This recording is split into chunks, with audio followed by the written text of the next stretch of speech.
On this hour, we want to introduce our guest, Professor PLO LUMUMBA, advocate of the High Court of Kenya and Tanganyika, as we talk about legal, political, and institutional challenges. Will the IEBC achieve legitimacy before 2027? Professor, welcome to the Situation Room. You are seated on the hot seat, but today we will have it easy. But before... We'll cool the seat. And CT, as the professor tends to cool the seat, what's the proverb of the day? Our proverbs for the whole of this week come from the kingdom of Lesotho. Okay? But, formerly Basuto land. A person is a person because of other people. That is Ubuntu. Yeah. You are because we are. You are because we are. Yes. Yeah, we are because we are. Now, Professor,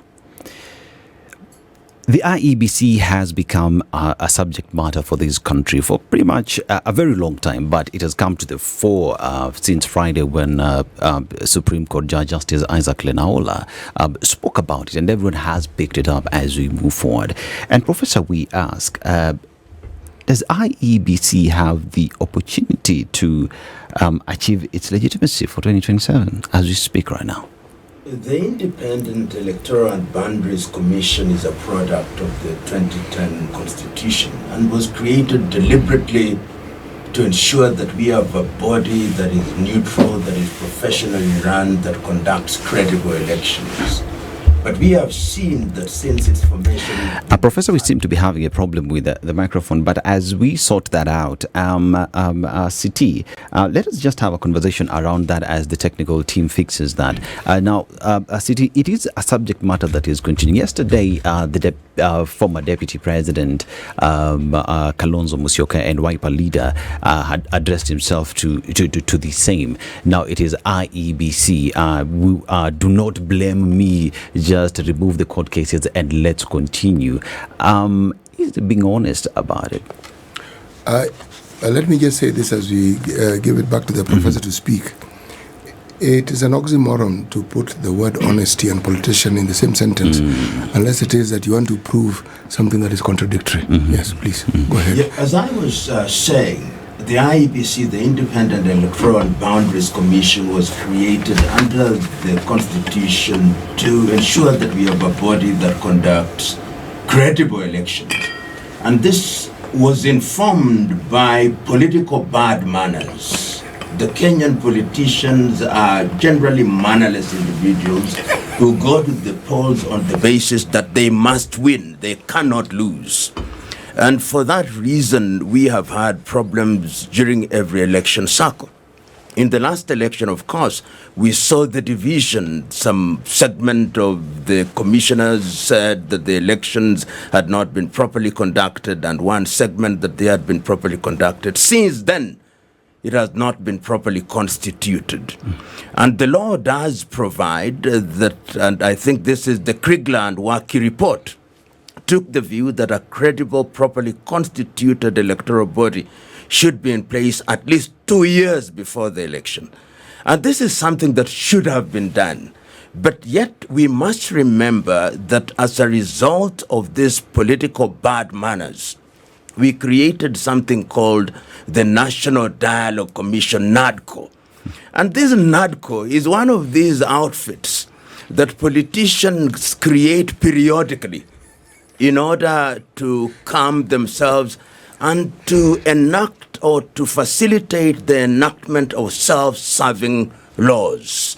And that is part of the reason why IEBC has not been constituted, because the politicians want an IEBC where they send their tribesmen and women, where they appoint people who will do their bidding, running away from what we desire, which is an independent boundaries and elections commission.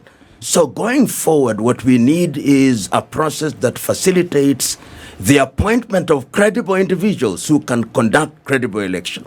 Lastly, I know countries where you don't have the equivalent of IEBC. In Germany, you don't have. They just appoint within a certain ministry individuals to run elections. In India, in Africa, we create these bodies because we live on the basis of suspicion and mistrust. So you create a body which is heavy, is expensive, and yet you can't even count votes even when you have created them. So political bad manners will not be cured by enactment of laws or by creation of bodies. We must have a mental revolution and ensure that we inject what I've called elsewhere political hygiene into the way we do things. You know, the professor has just gone biblical on us. Do not be conformed to this world, but be transformed by the renewal of your mind. Yes, that is. Political hygiene is a good takeaway. That's a very good takeaway. Kevin, you want to say something? No, I think for me, just to reiterate that, it's the idea that we live in constant suspicion, I think, is a problem that is so deeply rooted that I even wonder whether a fully functioning IEBC would be something that we would be able to invest in emotionally in the medium term, that even if the IEBC were to work well, quote unquote, it would still take us a long time for us to believe, you know? The I in IEBC is independent, isn't it? Independent. Yes. Okay. And whenever you hear people using words such as independent in the body or democratic, it knows there is no independence in those bodies. When you are independent, you don't need to have it as a part of your name. That is part of our problem. Yeah, and there is the legal aspect of IEBC being formed and being in place because there are timelines involved. That is what the Constitution speaks to the formation of IEBC within 2 years. Now, when we talk about IEBC, the problem, even the entire sending home of the commissioners, is something we knew immediately after the election. What is stopping the bodies that be in forming this IEBC to start preparing? Because at the end of the day, we have always seen that IEBC is always being blamed for starting their preparations late, not having enough resources in time or on time to prepare for these elections. Therefore, who is not telling us the truth, Professor? What is the IEBC? You know, we focus too much on the commissioners. Yeah. The commissioners are at a policy level, they don't. The heavy lifting is actually undertaken by the Secretariat. So that we focus on the commissioners because they are the public face of the IEBC. And what we are saying is that for the IEBC to be properly constituted, you need the commissioners to give policy direction and policy guidance. And I can tell you, if there was political goodwill, that can be done very quickly. What is happening, as I've said, is that there is so much suspicion. People want to constitute a body to have commissioners whom they can control. When I hear the former Vice President Kalonzo Musyoka saying, we nominated so-and-so, they did so, and I respect the individual who is in place. But how is it always the case? Then when people are called upon to nominate individuals, they can't get them outside of their tribe. They can't get them. This navel gazing where people cannot see beyond their children and their relatives and their tribesmen is Kenya's problem. So let us now agree that we need to constitute an IEBC properly, and we do it and do it quickly so that they can also go into the business of delimitation of boundaries and other things. The sooner it is done, the better. All these arguments that I hear the Deputy President talking about, that they are court cases, if there is goodwill, all those cases can be dealt with and the interests of the country can be attended to. But, you know, there are very few Kenyans. Most politicians are not Kenyans. They see Kenya as a hunting ground. They are actually low-voltage ethnic warlords who are quick to be in outfits such as Mulembe, Gema, Luo. And that is why you see an individual in the 21st century, in a world we are talking about East African integration and African integration, you still have Gema. You still have somebody say, the Akamba have joined Gema. You still have the Luo saying that this is now the lake. You have the Abaluhia saying this is now the Mulembe nation. You have the Kalenjin saying this is ours. I wish they could read Koigi Wawa Mwere's Toward Genocide in Kenya, the Curse of Negative Ethnicity. Until we liberate ourselves from such chauvinism and atavism, this country is not going to realize our potential. And I hold the view, CT, that there is a generation of Kenyan politicians who, as long as they remain active in politics, Kenya will never know true progress. Unless we consign them to the Museum of History alongside the spinning wheel, we'll keep on having these musical chairs. And the sooner we realize that, the safer this country will be. City, you seem to be... Well, it's the adjectives that are amusing me because they're very appropriate. You see, if you look at the idea behind political parties and how it is and why they were formed around ideologies. Yeah. Meaning we have this understanding of how it is we feel we need to lead our people, to put it simply. And in this country, we speak of it. We even have manifestos which are documented. The only odd thing is that most of those manifestos seem really alike. Half the time you're not sure which one you're reading, because they all seem to be saying the same thing. Or the thinking is the same. But the thought leadership that an ideology is supposed to bring forth doesn't actually exist. Because if it did, then every time you had politicians standing on a podium to represent a party, they would be telling you that this is our ideology, this is how we see it. And anytime they were in a position of authority, and in this country it's very easy to see it because they're represented in the county governments, you would see that ideology being put to practice. But what do you see? To understand what we see, you need to look at the Auditor General's report. Yes. You need to look at the report that the Ethics and Anti-Corruption Commission keeps bringing up. It tells you exactly what it is.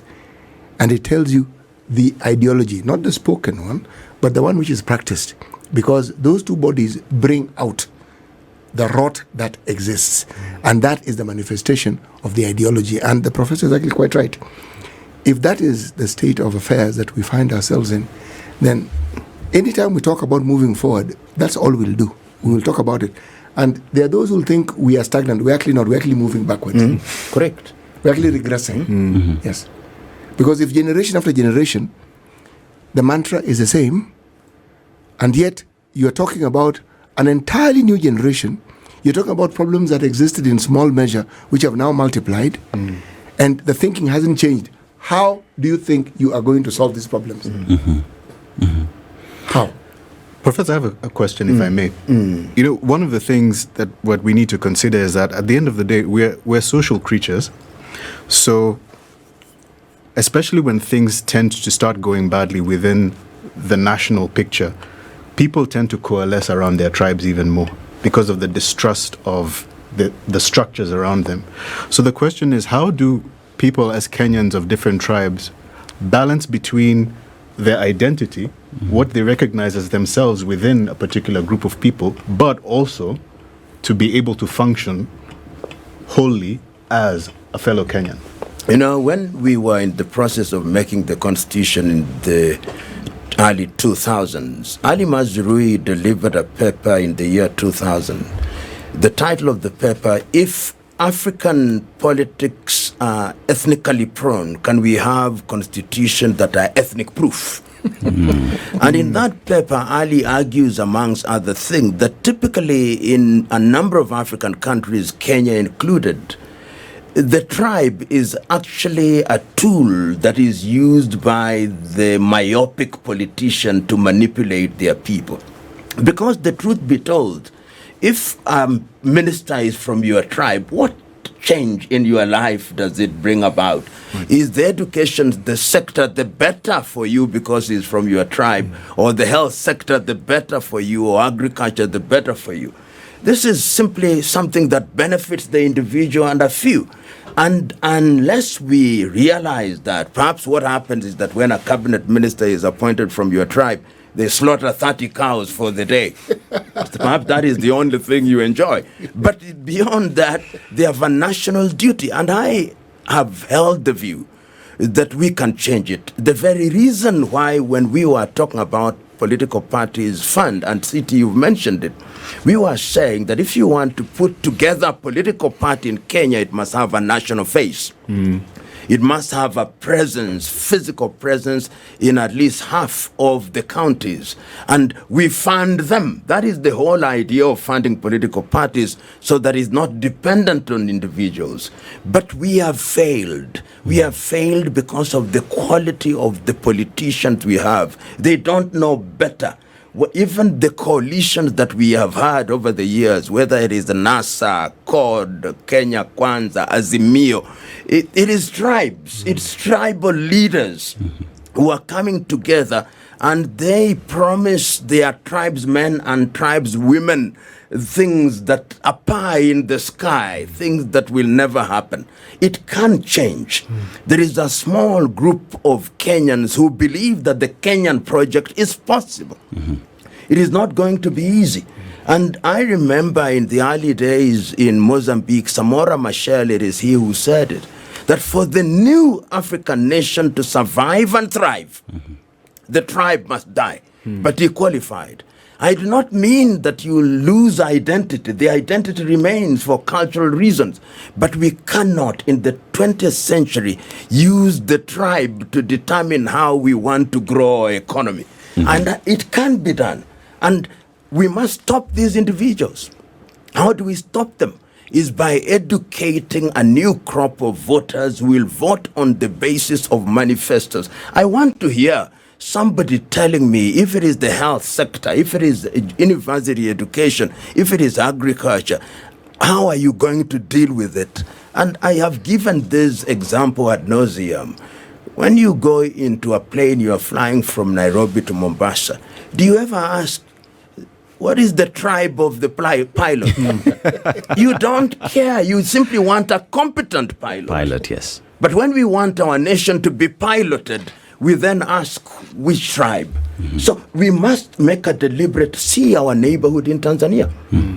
How is it that a country with over 136 ethnicities, they have succeeded in ensuring that the tribe does not matter in national political discourse?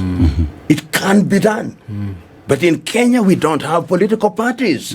These are ethnic election outfits. Now, Professor, you said it is a question of EEC, and it is all about ethnic vehicles that put people into these offices. We don't have political parties, Professor. But as we forge our way forward, we are looking at a situation where IEBC has to be in place before the 2027 elections. And the earlier it is put in place, we are at a better place for us to have credible IEBC that Kenyans will say this body delivered to us. And if we just look at the paper today, now Wiper leader Kalonzo Musyoka denies stalling IEBC selection panel formation. He says that Deputy President Kithure Kindiki said the parties in court are the ones delaying formation of selection panel. Now, IEBC CEO Marjan Hussein Marjan has said the commission has petitioned the Supreme Court on whether time for delimitation of boundaries can be extended. This is a legal matter right here. Goodwill and love for country, which we call patriotism, cures all. If there is political goodwill and people identify what it is that is in the best interest of the country, all those issues that Mr. Musyoka is talking about, Professor Kindiki talking about, and Marjan, can be resolved in a single day. The problem is that there are backroom issues. People say on the platform things that they don't do in the background. The politicians actually want to control the process so that they have men and women who will do their bidding once they get into the IEBC. So what needs to be done is to bring pressure to bear, that the process is credible, and that the men and women who are chosen to head that body holding all factors constant are credible. So now that the mood is there, and it appears that this administration, like most, responds to pressure, now that the mood is there, it is the right time to bring all these, and very quickly, all matters that are outstanding in court, the courts can order that they be mediated within a time frame, and that they be resolved within a time frame. Once that is done, the process of putting the IEBC together will be complete, so that by the first quarter of the year 2025, we have a fully constituted body that can then begin to do all boundary delimitation, registration, and all the things. And part of the problem, of course, is that the mistrust still continues. That is why we print ballots in Greece and other places. We can print, the government printer can actually print the ballots if we were people who believed in themselves, but we don't. So we want somebody to print them for us. So you can put the IEBC together, and it must be put together, but we must also create an environment where we have faith and trust in institutions that we create, and give them what I call operational autonomy so that they can work. And Professor, you talk about we print them in Greece, but we also don't trust how they're shipped into the country city. You know, the trust deficit is a discussion all on its own. Yeah? But you see, if the leaders we currently have, the leaders we've had before, and they've been present in all the problems we've had, and they're still the leaders today, what is this thing that you think is going to change? Nothing. The generation that came from Egypt must metaphorically be wiped out, because there is too much Egypt in them. Even when they are physically out of Egypt, they belong to the Kenya African National Union. They may now belong to this or that party, but their DNA has not changed. And unless we deal with that, we can have what I've already called musical chairs. And I look forward to the emergence of a new crop of politicians, a new crop of leaders who will begin to think differently. This is my hope and prayer, so that we consign these individuals to where they belong, because they don't even know when to leave the stage. The stage is good for them. The stage is so good, it makes life so easy. They become multi-millionaires. They have all the trappings of power. They are immune from scrutiny. They have the oxygen of publicity at funerals and at churches. They don't want to leave, but they must be made to leave. And it's through organization that they must be made to leave. We have seen it happening in other countries. The time is now. And I am quite certain that it can and must be done. As CT says, what is going to change? The monkeys remain the same. The forests change a little, and the forests are the political outfits that they create. But a monkey from forest A in forest B is still that monkey, and the habits remain the same. So you think by the end of the first quarter of 2025? Yes. So essentially 3 months and a bit. Yes. I just wish that as Kenyans we could adopt a bit of a countdown clock culture, meaning that we decide, even if we extend it, say we extend it to the end of Q2, that we decide collectively that the clock is ticking and that everybody's attention is focused on this clock that is ticking for this to be implemented. Because these goalposts can keep moving until we actually decide that we can lock into something. No president must take leadership in this regard. The president must put together his cabinet and the legislature, and they have a meeting at which they say these are matters of national priority, and that is in the best interest of this nation that these things are done. And once they do that and they come up with a timetable like you are suggesting and saying by the month of March we want all these things to be in place, it will be done.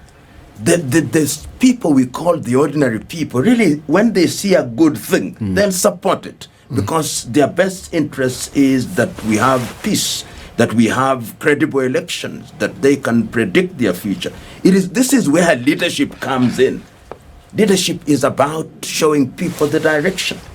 But if you hear those in positions of leadership are also helpless, then you wonder, where are we going as a country? Why do you enjoy the honor and privilege if you cannot give direction and discharge your constitutionally conferred mandate? But Prof, are they really helpless? Or are they feigning helplessness? Perhaps. You see, if I look at what it is that those in power do, they don't differ. Whether they're actually in the opposition or whether they are the one running the government, there's not much of a difference.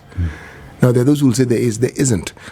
If you look at those who were previously in the opposition who have now joined government as CSs, and you look at the mean, are we saying that the problems they spoke against at the time when they didn't have these positions have actually changed? They haven't. They haven't. True. And Siti, just to buttress what you're saying, if you look at the former deputy president, that is Rigathi Gachagua, when he was in power, he was protecting each and every single policy that the government was in. But now that he's outside, everything about the current government is wrong. Actually, he takes it a step further. In fact, I like his imagination. He seems to want to present himself as the person who was constantly advising the president against some of these bad decisions. I sometimes wonder, does this guy think we visit this country periodically and other times we're elsewhere? We actually live here. Yeah. We see. And we see and we hear every single day, every utterance. And this is the 21st century. This is a communication age. There is nothing that is said in public that gets lost. It is there for reference. It isn't going anywhere. All we need to do is refer and we'll know. But that is what tells you about the political leadership of this country and the DNA that is either imbued in those who seek and acquire those offices or those who are in it or those who aspire. Because what is a constant is they do not mean what they say. That one, and it's not one person, it's not an individual, it's all of them. You know, Siti, if you listen to our political leaders, and I use the word leaders very loosely, they proceed on the assumption that Kenyans are dunderheads with the memory of a mosquito and that we forget so very easily. And that is why they behave the way they do. I mean, you listen to some, you've just talked about these individuals who have just gotten into cabinet. When you listen to the things they were saying a few months ago and what they are saying now, they must think we are complete dunderheads. And it's so insulting. But Malcolm X said it very well. When you stand for nothing, you fall for anything. And these individuals stand for nothing except the position that they hold. And they are a danger to Kenya. And that is why they get very irritated when people who mean well for Kenya are saying what we are saying. Because when people come to forums such as this, our anger is informed by our love for country. And our love for this generation and generations yet to be born. So it is our duty as it is to keep on repeating this thing. Sometimes it will be frustrating. I think it is Muga who in his book Betrayal in the City who said that when the troubles of a country occupy you so much, it's not enough to say that you are mad. But we must, in the nature of things, be concerned. Because otherwise, you listen to the former deputy president and some of the things that he's saying, is, as City says, it's as if he was not part of government. He was part of government. He was intimately in government. The fact that there has been a fallout does now make him stand into Paul from Saul. No, and we must call them out. And call them out consistently so that the people may know. Because ultimately, this country is yours and ours. And I just wanted to say something about NADCO, which is mentioned something about the IEBC. If you look at the report that was given by the departmental committee, what they are quick and they are going to do very quickly is to focus on CDF, all these funds which they have created, which are fundamentally slush funds. These are the ones that they are focusing on, not on the critical issues. So we've got to be on the alert. You who are in this forum, who are the oxygen that gives us the energy that we need as a country, you must flag these issues out so that the people are aware. Otherwise, we'll get the shorthand of the stick again. You know, when you talk about the CDF fund or all the funds that are given to those who have been elected, it reminds me of a report I read about this Hustler Fund and how is it that they've tripled the amount you can borrow and they've extended. See, why now? Are we saying that now is when the need has been there? Or are we saying that this amount was always the need even from the beginning when people are being given 500 bob? Right. You see, this matter of always trying to appease the people who've been elected. Note, I am avoiding the word leader here. Yes, you must. Okay? Or these people who were elected giving themselves, because they do have the power to give themselves certain things. Now, you have to ask the question, how exactly will all these things change what is fundamental? Because what is it that we are saying as a people? We can't afford to live in our own country. It's really not complicated. We don't feel safe in our own country. Our education is in shambles. And we really do not know what to do. Now, these things that are now being spoken of, how exactly will they address? There are many issues. I've just mentioned 3. How will it address? And around this discussion, there's the discussion of the mental health of the nation. Sometimes I fear to read the papers because there has to be a mention of some brutality that has taken place, some atrocity that has taken place. It is on the increase. Yeah. You do not need someone to paint for you this thing in Technicolor to understand that we have a mental health problem. Crisis. Thank you very much. You don't need, it is there. So all these things that we are saying and everything else that we keep saying and every debate we keep having, how do they address these issues? You know, CT, you are so right in terms, because why are governments constituted amongst men? Even when we talk IEBC, we want a process that enables men and women who are capable of serving. When you talk about the Hustler Fund, for example, and the minister for the time being in charge of it saying that the repayment rate is dismal. Yeah. If you are a lender and you are not getting repayment, do you continue to lend? I mean, it doesn't make sense. And there is this assumption that every person is a business person. You give them money, then lo and behold, they convert it and they become multimillionaires. These things must be properly thought out. And look at the sectors that we ought to be thinking about. We ought to be think about crisis in education. As he said, we don't even know where to have the junior secondary. We are debating whether it should be in high school or in primary school. We don't know how to fund university students. We can't pay university lecturers. We are in a situation where civil servants in the counties have not been paid. Suppliers of goods have not been paid. We are in a crisis. So when you hear a minister saying that our economy is growing, the statistics are lying. They are lying because critical companies are downsizing, redundancies by the day. And when you are in such a situation, you sit down and stop grandstanding. As the wise say, worse than ignorance is arrogance. And one of the problems that we have in this country is arrogance. Individuals who are so hypersensitive that when you say something, they literally want to eat you. Yeah. Leadership is about humility. It's about compassion. It's about caring. 2 weeks ago, I drove around Nairobi on a Sunday.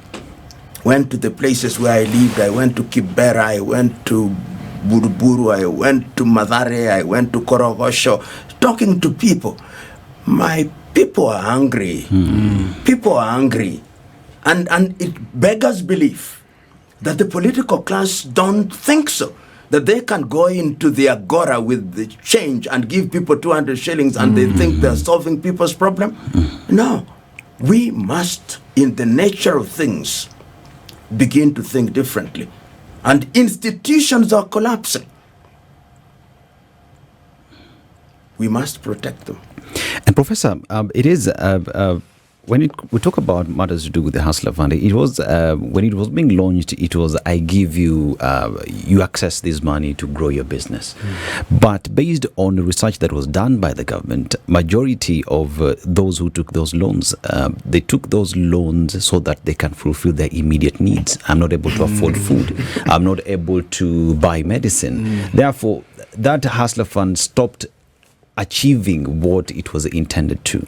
And today, again, it's being tripled, which begs the question, business 101, I'm not getting returns here. I focus on other things. I channel this money to something else that will give me returns. But here we are, like the professor saying, we are pushing for that which is not happening. We are arrogant. And when we are criticized, we say, hatu wana mapepo.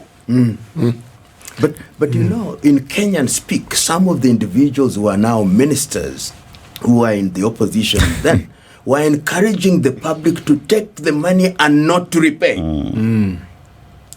They were saying so. Mmepewa fedha kuleni na msilipe.